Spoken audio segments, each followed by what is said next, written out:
Stroke. Isang salitang walang kahit sino man ang may gustong makaranas nito. Iba't iba ang effect nito sa bawat isang nakaranas ng isang stroke. Others didn't make it, while others survived. And we were blessed that husband is one of them who survived.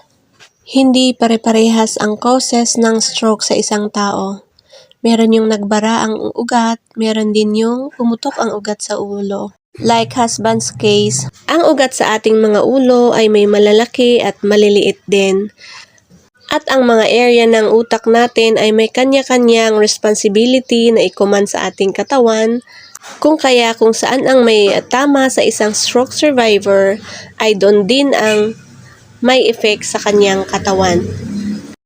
Si husband ay naging half-body paralyzed, kaya for sure na ang trabaho ng utak niya na na-damage dahil sa pag-rupture ng ugat ay yung responsible sa movement ng kalahati ng kanyang katawan.